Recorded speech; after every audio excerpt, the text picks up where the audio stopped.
Assalamualaikum warahmatullahi wabarakatuh. Perkenalkan nama saya Alvin Cahya Ruswanda, NIM 210512140023, Prodi Sistem Informasi kelas 2021A dari Universitas Negeri Surabaya. Di sini saya akan menjelaskan tentang sejarah perkembangan komputer.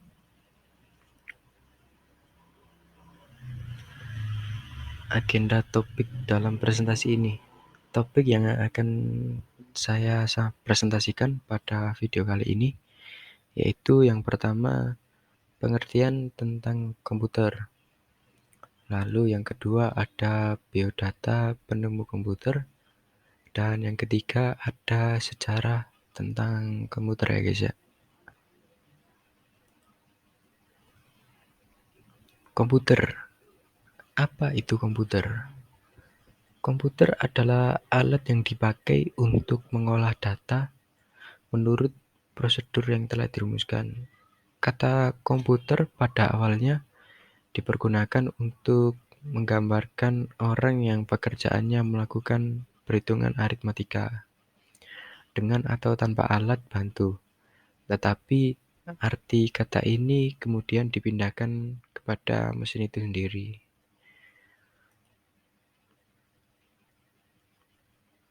Komponen sistem komputer. Umumnya komputer terdiri dari beberapa komponen atau elemen utama ya guys ya, yakni perangkat keras atau hardware yang terdiri dari RAM, prosesor, hard disk, CPU, dan motherboard. Sebenarnya banyak ya guys ya hardware itu, tergantung kegunaannya juga. Lalu ada juga perangkat lunak, yaitu software, yakni sistem operasi dan juga beragam aplikasi yang diinstal di dalam hardware agar bisa bekerja sesuai dengan perintah penggunanya. Sedangkan elemen terakhir dari komputer itu adalah pengguna atau brainware, yakni pengguna atau operator komputer itu sendiri ya guys ya, termasuk kita ini ya guys ya. Charles Babbage. Charles Babbage ini adalah seorang matematikawan asal Inggris yang pertama kali mengemukakan gagasan tentang komputer yang dapat diprogram. Charles Babbage ini lahir pada tanggal 26 Desember tahun 1791. Lahir di Inggris di Jalan Crosby Row nomor 44, Malworth Road, London, dan wafat pada tanggal 18 Oktober tahun 1871. Awalnya Charles Babbage bermaksud menciptakan sebuah mesin bertenaga uap yang dapat menghitung angka yang diberi nama Difference Engine O. Mesin ini hanya mampu untuk melakukan perhitungan, pengurangan, dan penjumlahan saja. Namun prinsip kerja dari mesin ini sama seperti komputer pada masa sekarang, yaitu dapat melakukan komputasi ya guys ya. Lalu di sini ada Herman Hollerith. Herman Hollerith ini lahir pada tanggal 29 Februari tahun 1860 dan wafat pada umur 69 tahun. Itu wafatnya pada tanggal 17 November 1929. Herman Hollerith ini pada tahun 1890 itu dia itu penemu ya guys ya, merancang sebuah sistem kartu yang mampu menghitung hasil sensus pada saat itu.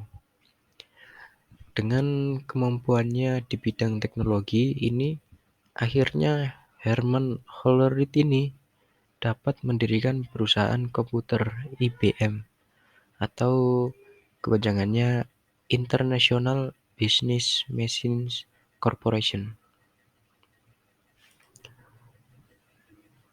Lalu di sini ada sejarah komputer ya guys ya. Ada 5 generasi sampai sekarang itu. Generasi pertama itu kira-kira pada tahun 1941 sampai 1959. Lalu generasi kedua pada tahun 1959 sampai 1965. Lalu generasi ketiga pada tahun 1965 sampai 1971. Lalu pada generasi keempat itu pada tahun 1971 sampai 1980. Dan generasi kelima itu pada zaman sekarang sampai masa depan ya guys ya. Langsung saja kita bahas ke generasi pertama. Di generasi pertama ini itu pada tahun 1941 sampai 1959 itu pada Perang Dunia Kedua, komputer mulai dikembangkan oleh negara-negara yang terkait untuk kebutuhan perang. Jerman adalah negara pelopor yang berpengaruh dalam perkembangan komputer tersebut ya guys ya. Melalui salah satu insinyurnya yang bernama Konrad Zuse. Pada tahun 1941, Jerman berhasil menciptakan sebuah komputer yang bernama Z3 atau Z3 yang berfungsi untuk merancang pesawat terbang dan peluru kendali. Tidak ingin kalah dengan rivalnya, sekutu Inggris pada tahun 1943 juga berhasil membuat komputer yang dibuat khusus untuk bisa memecahkan kode rahasia yang digunakan Jerman. Komputer ini diberi nama Colossus. Kemudian pada tahun 1946, seorang ilmuwan Amerika Serikat berhasil membuat komputer yang bisa digunakan untuk semua hal serbaguna yang diberi nama ENIAC. Di ejanya ENIAC. Itu kepanjangannya Electronic Numerical Integrator and Computer. Komputer ini merupakan komputer yang besar dan memakan banyak tempat karena terdiri dari 18.000 tabung vakum, 70.000 resistor, 10.000 kapasitor, 75.000 saklar, dan 5 juta titik solder yang beratnya mencapai 30 ton ya guys ya. Itu berat banget ya guys ya. Komputer ENIAC inilah yang disebut sebagai komputer generasi pertama ya guys ya. Lanjut ke generasi kedua. Generasi kedua ini berada pada tahun 1959 sampai 1965. Komputer pada tahun 1960-an ini dikembangkan dengan transistor yang memiliki daya listrik dan ukuran lebih kecil. Bahasa mesin pada komputer juga menggunakan bahasa assembly. Itu bahasa pemrograman tingkat rendah ya guys ya. Komputer transistor ini mulai dipakai pada lembaga-lembaga pemerintahan dan universitas untuk tujuan ilmiah. Kemampuan dari komputer ini juga dinilai lebih cepat dan dapat melakukan pembagian informasi secara real time. Komputer pada generasi kedua ini cukup laris di pasaran walaupun harganya tergolong mahal ya guys ya. Selanjutnya, komputer pada generasi kedua dipakai di dunia industri dan kesehatan karena handal dalam hal mencetak data, menghitung gaji, dan mendesain produk ya guys ya. Lalu lanjut ke generasi ketiga. Di generasi ketiga ini pada tahun 1965 sampai 1971. Komputer generasi kedua yang menggunakan transistor memang telah membuat ukurannya menjadi kecil dan memiliki daya yang lebih hemat. Sayangnya komputer dari generasi 2 ya guys ya, menghasilkan panas yang besar saat dipakai yang berisiko merusak bagian komputer yang lain. Sehingga akhirnya pada tahun 1958 ada ilmuwan dari Amerika Serikat yang bernama Jack Kilby yang berhasil menemukan solusi dari masalah transistor tersebut, yaitu dengan memanfaatkan sirkuit integrasi atau integrated circuit yang dikombinasikan dengan 3 komponen elektronik dalam piringan silikon kecil yang terbuat dari pasir kuarsa. Selanjutnya, para ilmuwan berhasil membuat terobosan satu chip tunggal yang isinya mewakili banyak komponen, sehingga membuat ukuran komputer menjadi lebih kecil. Kelebihan dari komputer generasi ketiga ini adalah sudah dipakainya sistem operasi, operating system. Itu kalau zaman sekarang itu seperti Windows, macOS, Linux, dan lain-lain yang dapat menjalankan banyak program yang berbeda secara bersamaan.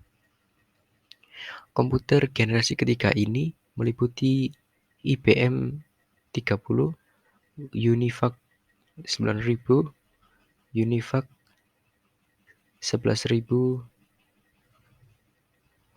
maksud saya 1108 dan GE 600. Langsung saja lanjut ke generasi keempat. Di generasi keempat ini terjadi pada tahun 1971 sampai 1980. Pada generasi keempat ini banyak perusahaan-perusahaan yang berhasil bermanuver dengan menggunakan chip tunggal yang menampung ribuan komponen komputer dengan menggunakan teknologi LSI atau Large Scale Integration. Selanjutnya, chip ini bertransformasi menjadi VLSI atau Very LSI, yaitu chip yang berisi ratusan ribu IC atau integrated circuit yang pada akhirnya tercipta komputer mikro. Pada tahun 1970, perusahaan Intel mengenalkan mikrokomputer 4 bit. Komputer pada generasi keempat ini memakai chip yang berisi 230 transistor yang menjalankan 60.000 operasi dalam hitungan detik. Lalu pada tahun 1972 muncullah mikrokomputer 8 bit yang juga merupakan rancangan Intel. Ciri khas dari komputer di generasi 4 adalah mulai digunakannya green color dan pemakaian Microsoft Basic untuk bahasa pemrogramannya, serta CPI untuk sistem kontrol operasinya. Lalu lanjut ke generasi kelima, itu generasi pada zaman sekarang atau sampai masa kedepannya. Itu komputer pada generasi kelima sudah mulai menggunakan standar PC. Perusahaan yang dianggap ahlinya dalam pengembangan komputer ini adalah Intel dan Microsoft. Bahkan Microsoft resmi menjadi standar internasional untuk software dan hardware komputer. Generasi kelima ini juga sering disebut generasi Pentium karena penggunaannya sebagai salah satu mikroprosesor yang dianggap paling canggih. Komputer pada generasi ini juga mempunyai jutaan warna dengan resolusi yang sangat tajam. Selain itu, pada masa ini mulai berkembang komputer bergerak seperti laptop. Komputer bergerak ini maksudnya laptop ini bisa dibawa kemana-mana gitu guys ya. Selanjutnya saat ini masih dilakukan tahap untuk merealisasikan komputer generasi masa depan yang dilengkapi dengan artificial intelligence atau kecerdasan buatan. Sebenarnya artificial intelligence saat ini sudah ada ya guys ya. Contohnya itu seperti asisten virtual Siri. Itu buat eh, OS ya, buat iOS. Lalu untuk asisten Google itu buat Android, dan ada lagi Cortana itu ya guys ya. Tujuannya adalah untuk bisa mewujudkan suatu perangkat komputer yang mampu melakukan komunikasi dengan manusia, mampu menggunakan input visual dan belajar dari pengalaman pribadi. Jadi, komputer yang pada awalnya berbentuk tabung vakum besar, kini sudah berubah menjadi perangkat yang kecil, yang bahkan bisa dibawa kemana-mana ya guys ya. Tidak bisa dipungkiri lagi, memang teknologi akan membuat Anda untuk terus berinovasi untuk kedepannya. Sekian presentasi dari saya ya guys ya. Mohon maaf bila ada saya kata. Sampai jumpa di video selanjutnya ya guys ya. Wassalamualaikum warahmatullahi wabarakatuh.